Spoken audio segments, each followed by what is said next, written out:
everyone, I'm Natasha. And I'm Cintia. And she's our expert nurse practitioner, master injector over here at UniqueU Aesthetics in Woodstock. And today we are going to ask her some questions about microneedling. So let's get into it. Can you tell us exactly what is microneedling? So microneedling is a procedure we do with a microneedling pen. It has the tip has small needles that we introduce into your skin, and we essentially are causing a micro injury. By doing so, we are triggering your body to heal you, and therefore your body runs to aid in the injury by producing collagen and elastin. What would you say are the top benefits for someone who might be seeking microneedling that they might get from a microneedling treatment? So boosting collagen will help with fine lines and wrinkles, also will help with skin glow, texture. It boosts elastin, so your skin looks more firm. It helps with acne scarring. It even helps with acne as well. So I know a lot of people like to get Botox, and I don't think that they understand the difference between what Botox does for a person and what something like microneedling can do for the skin. Can you explain the difference and why someone might get one or the other, or maybe both? So I think a lot of people get confused that Botox will help make collagen for them, and it does absolutely nothing to your collagen. Botox works by basically putting your facial muscle to sleep to prevent contractions. So that way you don't make the expressions as strongly and the wrinkles get deeper. So they work in two different ways. I believe that microneedling is treating the problem, which is collagen loss. As we age, we lose collagen, and Botox does not help with collagen. So more like Botox is more of an immediate temporary fix to something you're trying to create long-term with the microneedling. Would you say that you would sometimes recommend both? Yes, Botox helps just to prevent wrinkles in a way, but it will not help with your collagen production. You need to do microneedling to boost your skin quality. So if a patient were to come in and get Botox, how soon after their Botox treatment can they then get microneedling if they decided to do that? So ideally, we like to wait at least 2 weeks after a Botox treatment to do microneedling treatment. And who would you say is a good candidate for microneedling? And are there any contradictions or people that you might say, hey, this might not be good for you?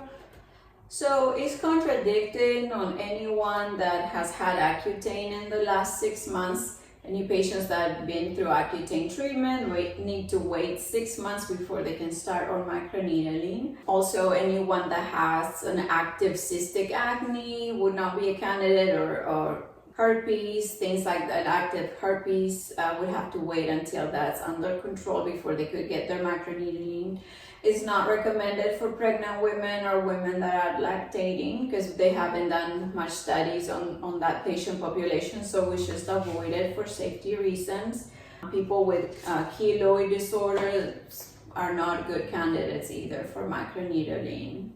Why is it that you have to wait so long with Accutane before you can get it? Because of the risk of scarring. Oh, I did not know that. That's interesting. So can you tell us or them, what does a typical microneedling session look like? And does it hurt, first of all? And if it does, do you numb them? So somebody that might be coming in would know what to prepare for? So ideally, I tell my patients be ready to be here 2 hours. I like to numb my patients for a good 45 minutes to an hour.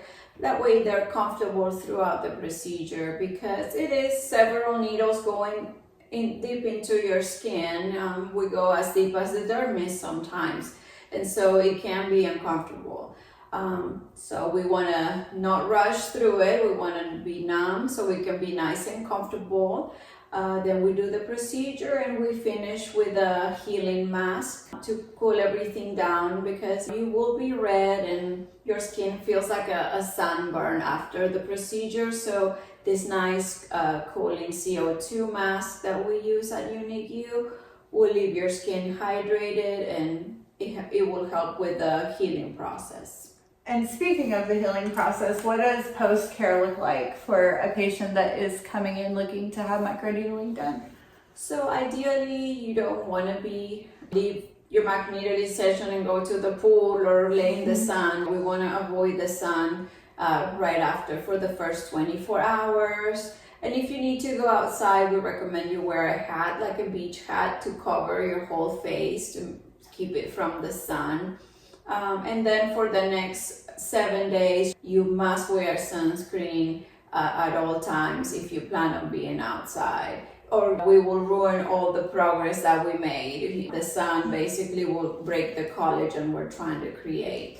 Do they need to wear any sort of hydration, lotions, or anything afterwards? And then how long does it normally take for the collagen production to take place and for people to notice visible improvement? Is this something that they need to have done more than once?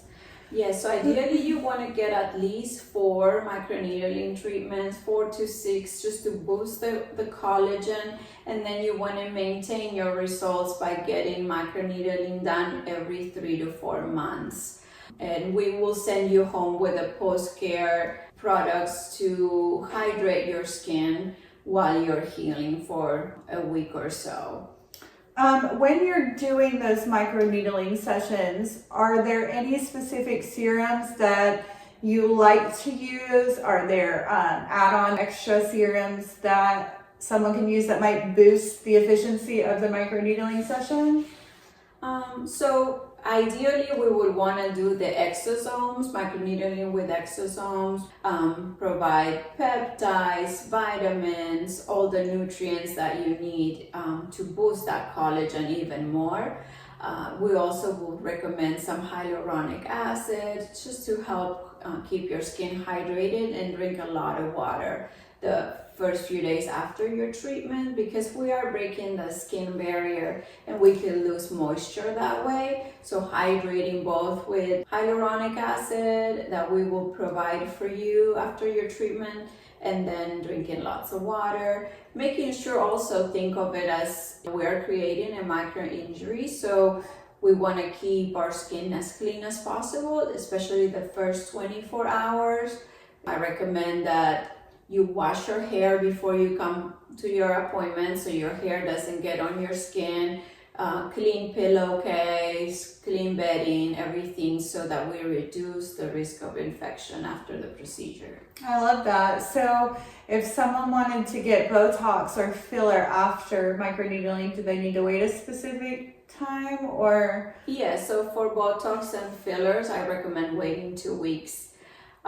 And we're offering at UniqueU a skin boot camp where we do 2 microneedling treatments and 2 VIP chemical peels to help your skin glow and give you that collagen production as well. So it's ideal for brides or someone that has an event within the next 2 to 3 months to get started and getting your skin ready for that special day to be glowing. Yes, well, thank you. That was incredibly helpful.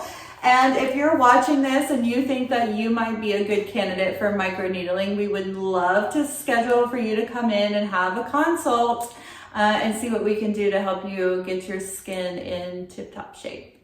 All right, thanks for watching.